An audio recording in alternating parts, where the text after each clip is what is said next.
नमस्कार दोस्तों, मैं सीए उमेश शर्मा। आज डिस्कस करने वाला हूं बहुत इंपॉर्टेंट टॉपिक पे।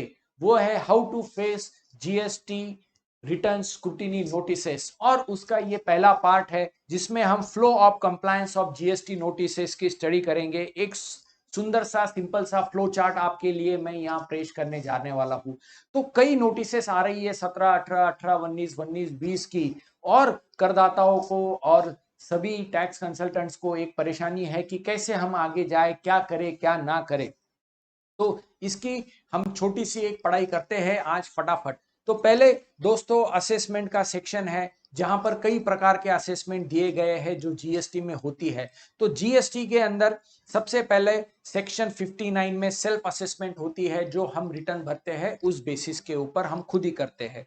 फिर प्रोविजनल असेसमेंट सेक्शन 60 में ऑफिसर करता है, जैसे हमारे रिफंड्स के केस में होता है।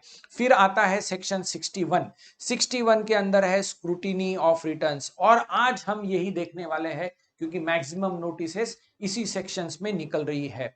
फिर आता है सेक्शन 62 जो assessment of non filers of return के लिए है।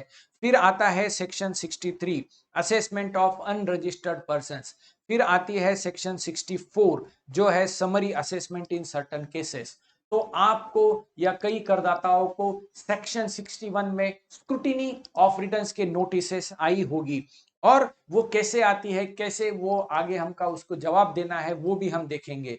तो ये एक छोटा सा फ्लो चार्ट है। जो भी स्टेट के कमिश्नर्स है या सीजीएसटी के कमिश्नर्स है, एक सैंपल बेसिस पे मैंने बनाया है।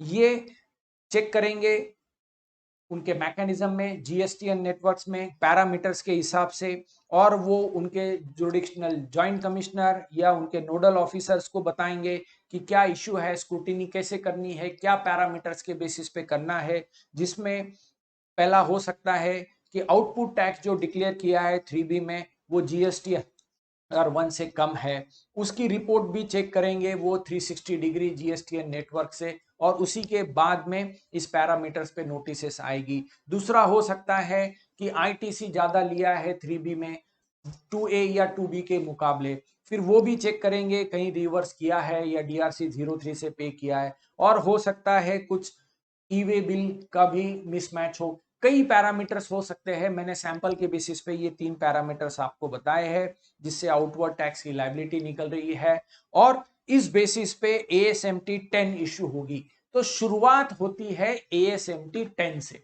जो कि टैक्स पेयर को इशू की जाती है। जैसे ही एएसएमटी 10 हमको आती है तो हम चेक कर ले कि ये नोटिस ऑफ स्क्रूटिनी है। उस फॉर्म के अंदर description of issue properly mention किया है, प्रॉपरली कौन कौन से डॉक्यूमेंट चाहिए वो मेंशन किया है, और ये सारा पैरामीटर्स के हिसाब से ऑफिसर्स इशू करता है टैक्स पेयर को। फिर टैक्स पेयर उसका जवाब देगा एएसएमटी 11 के फॉर्म के अंदर भर के।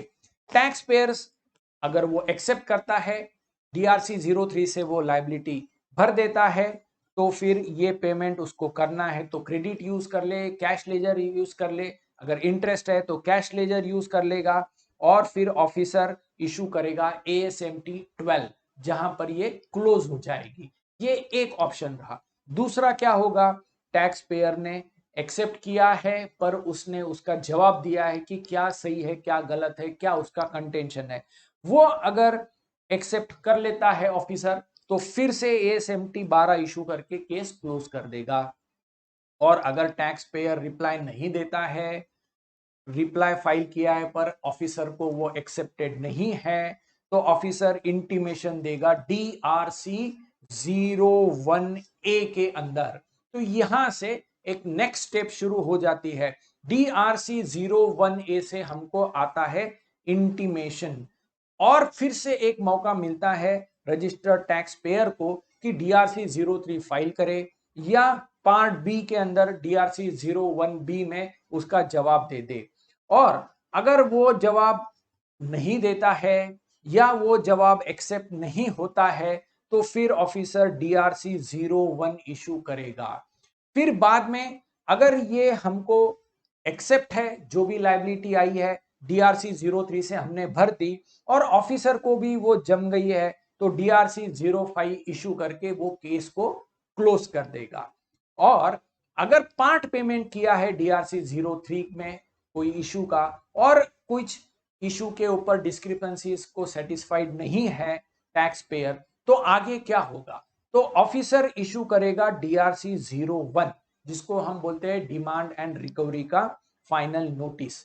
और फिर भी हमको लगा कि ये हम एक्सेप्ट कर ले और DRC 03 टैक्स पेयर फाइल करके इसको क्लोज करना चाहता है, या DRC 06 फाइल करके अपना कंटेंशन नोट डाउन करके ये रिप्लाई देता है DRC 01 का, या पार्ट पेमेंट करता है, पार्ट एक्सेप्टेंस करता है, या फिर रजिस्टर्ड टैक्स पेयर रिस्पॉन्स ही नहीं करता है, तो इन सिनारियो में क्या होगा? फिर इस केस में अगर ऑफिसर एक्सेप्ट कर लेता है सबमिशन जो DRC 06 में आया है, या DRC 03 से पेमेंट कर दिया है, या ऑफिसर ये कंटेंशन एक्सेप्ट नहीं करता है, टैक्स पेयर भी सामने नहीं आता है, तो दो ही उपाय हुए। पहले अगर एक्सेप्ट कर लिया तो DRC 05 इशू कर देगा और केस क्लोज हो जाएगी। नहीं अगर कुछ होता है तो फाइनली DRC 07 इशू होगा, यहां पर फिजिकल सबमिशन भी मांगा जाएगा और ये आने के बाद फिर अपील के प्रोसीजर शुरू होंगे। तो ये था आज अपना discussion, flow chart on GST scrutiny of returns. तो दोस्तों ये एक छोटा सा प्रेजेंटेशन था, आगे भी हम प्रेजेंटेशन करते रहेंगे। कुछ क्वेरीज है तो इस नंबर पे आप व्हाट्सएप करिए या इस ईमेल पे भेजिए। यूट्यूब का कर नीति चैनल शेयर करिए, सब्सक्राइब करिए। धन्यवाद।